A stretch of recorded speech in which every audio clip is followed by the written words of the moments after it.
प्यारे बच्चों, आज मैं आपको बत्तख और सुर्ख जूतों की कहानी सुनाऊंगा। एक सुबह जब एक भेड़िया जंगल में शिकार कर रहा था तो उसने एक सारस खानदान को आसमान पर उड़ते देखा। तो उसे मालूम हुआ कि उन्होंने पहाड़ पर घोंसला बनाया है और इस घोंसले में उनके अंडे हैं। और उसने फैसला किया कि वह अंडे खाएगा, मगर मसला ये था कि इस पहाड़ी तक कैसे जाए। इस घोंसले में बत्तख का बच्चा सो रहा था।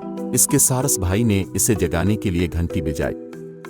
बत्तख का बच्चा उठा और उछल पड़ा और पूछा, क्या हो रहा है? भाई ने जवाब दिया, हम फ्लाइट पर जा रहे हैं और क्योंकि तुम ऊंचा नहीं उड़ सकते इसलिए तुमने अंडों का ख्याल रखना है, कहीं भेड़िया अंडे खा ना जाए। ये कहकर उन सब ने उड़ान भर दी। लेकिन उन्हें क्या मालूम था कि गद्दार भेड़िया पहले ही उन्हें देख रहा था और मंसूबा बना रहा था। जब सारस के बहन भाई आसमान की तरफ उड़ गए तो बत्तख के बच्चे ने दरिया के किनारे पर अपने छोटे परों को फड़फड़ाते हुए अपनी फैमिली की पैरवी करने की कोशिश की।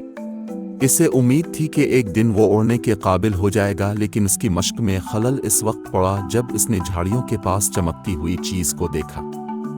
उसने देखा वो सुर्ख जूतों का एक जोड़ा था। वो कितने खूबसूरत हैं, मुझे हैरत है कि क्या वो मेरे पैरों पर फुट हो जाएंगे। जैसे ही बत्तख के बच्चे ने सुर्ख जूते पहने इसने जमीन से उड़ान भरी और एक ही लम्हे में ऊंचा उड़ गया। वो बहुत खुश था कि वो उड़ने लगा।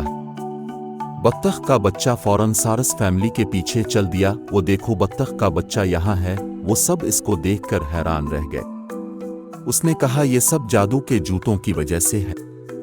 रात को सारस का खानदान और बत्तख का बच्चा सो रहे थे कि भेड़िया छपकर उनके करीब आ गया। अंधेरे में भी सुर्ख जूते चमक रहे थे और उसने अपने पंजे बढ़ाकर उन्हें डोर से पकड़ लिया और उसने दिल में कहा कि अब कल सुबह वो सारस के अंडे खाए।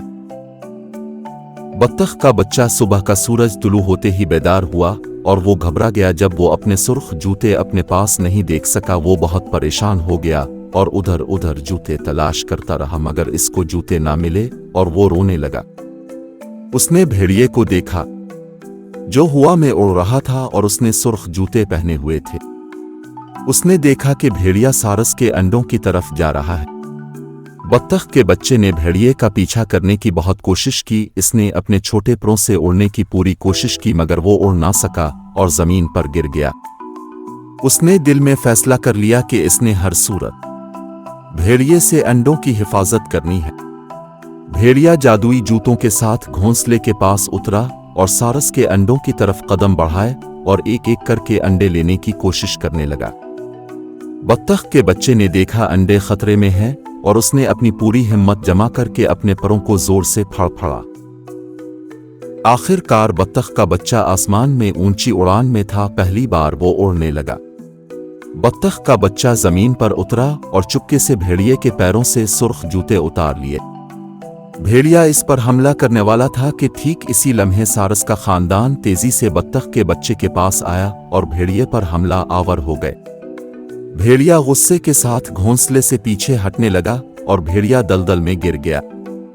सारस के खानदान ने अंडे बचाने पर बत्तख के बच्चे का शुक्रिया अदा किया और बोले, अब तुम इतनी ही ऊंचे उड़ सकते हो जितना हम उड़ते हैं। फिर अब वक्त आ गया है कि खानदानी बच्चों की तरह इकट्ठे उड़ान भरो। बत्तख का बच्चा बहुत खुश था कि वो उड़ सका और इस दिन से इसे एहसास हुआ कि इसे कभी भी कोशिश करना नहीं छोड़ना चाहिए और इसे जादुई जूतों की जरूरत नहीं है, इसे सिर्फ हिम्मत और इस्तिकामत की जरूरत है। लिहाजा बत्तख का बच्चा वाहिद बहादुर बत्तख बन गया जो उड़ सकता था आसमान में सारस के साथ। कहानी का सबक यह है कि हमें कभी भी हिम्मत नहीं हारनी और कोशिश करते रहना है, बिल्कुल बत्तख के बच्चे की तरह। उम्मीद है आपको ये कहानी पसंद आएगी। शुक्रिया।